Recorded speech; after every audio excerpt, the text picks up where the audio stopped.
امروز میخوام بهتون یاد بدم که چجوری PS5 رو وا کنین و تمیزش کنین.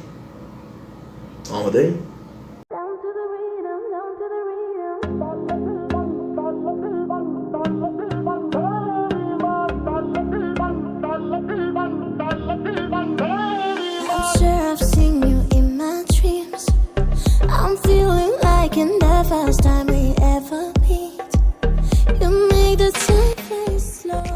سلام همگی و خوش اومدین به یه ویدیو دیگه چنل گیمینگ. من منتها این ویدیو در مورد گیمینگ نیست و امروز میخوایم با هم دیگه طرز وا کردن PS5 تمیز کردنش و که ببینیم داخلش چی هست، یعنی چیا داخلش میره اگه تمیزش نکنیم و چه اتفاقی میفته ازش با هم مشاهده کنیم.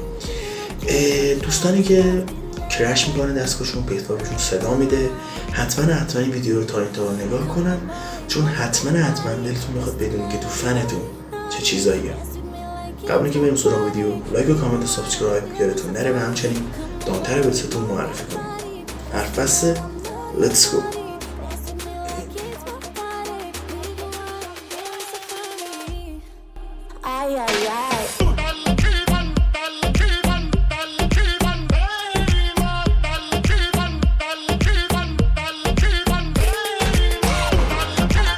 مرحله اول وا کردن PS5 اینجوریه که یه دستمون میره بالای جایی که آرم PS کنسوله و یه دستمون هم در مرکز پایینه.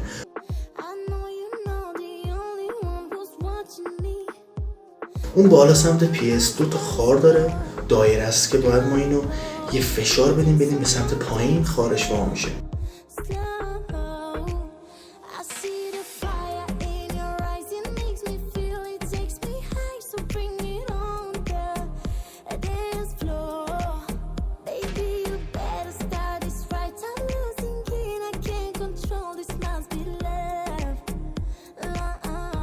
سمت دیسک برعکس این وره، دقیقا همون ور که آرم PS اون ورش، یعنی این سمت چپه سمت راست، یا اگه سمت راست سمت چپش. اونجا هم میگیریم سمت چیز سکیدی درایو، یه فشار میدیم بالا و سمت پایین هول میدیم و وا میشه.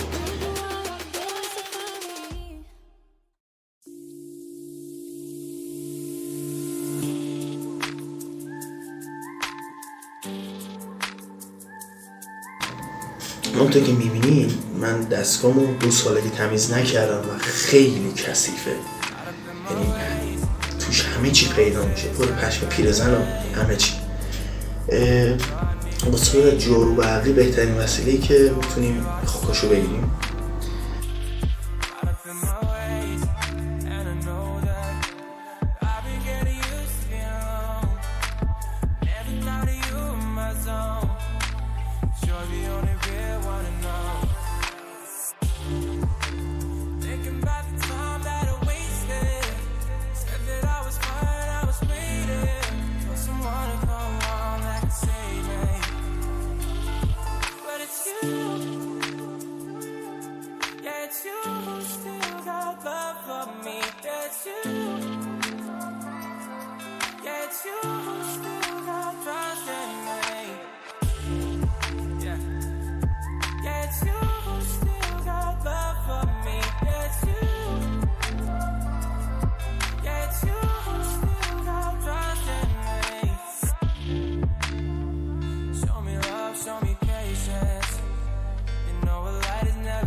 برای اینکه دستگاه صدمه‌ای نبینه ما فنش رو وانه می‌کنیم و با به وسیله یه چیزی که فوت کنه داخلش، یعنی مثل که دستگاه باد اگه داری حتما بگیرین. حالا اینجا رو من نتونستم ویدیو کنم، از تو سولاخ‌های دستگاه باد رو بگیرین و هرچی گرد خود داخلشه اونا هم بیاد بیرون، چون اصل کار اوناست.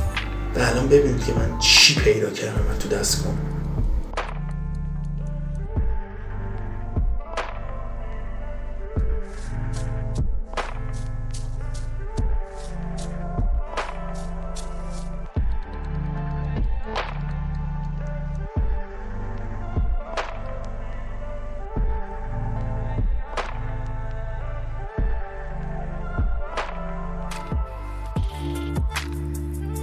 بچه همون دیدیم پشه، چوب، نمیدونم پشم پیرزن، نمیدونم چوب آلبالو، همه چی روی دستگاه من بود.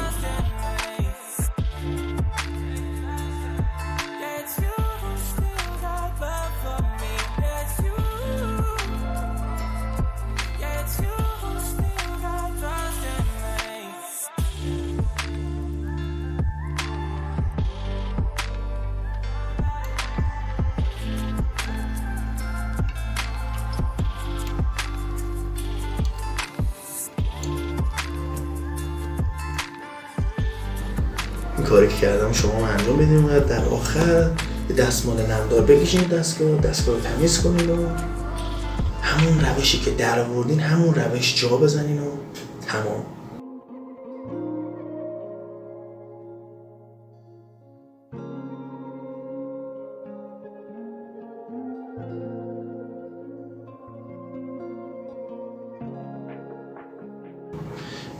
مدت زمان واسه تمیز کردن اینجوری که شما هر 3 ماه باید حتما دستتون رو تمیز کنین، چون اگه تمیز نکنین عملکرد دستتون ضعیف‌تر میشه، به سی پی یوش فشار میاد، به گرافیکش فشار میاد، فنش میسوزه، خیلی چیزای دیگه.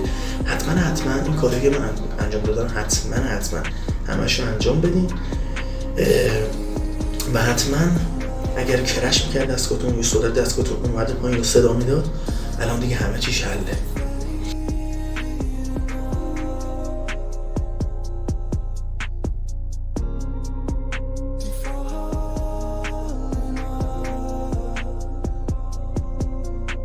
خب امیدوارم که این ویدیو به دردتون خورده باشه.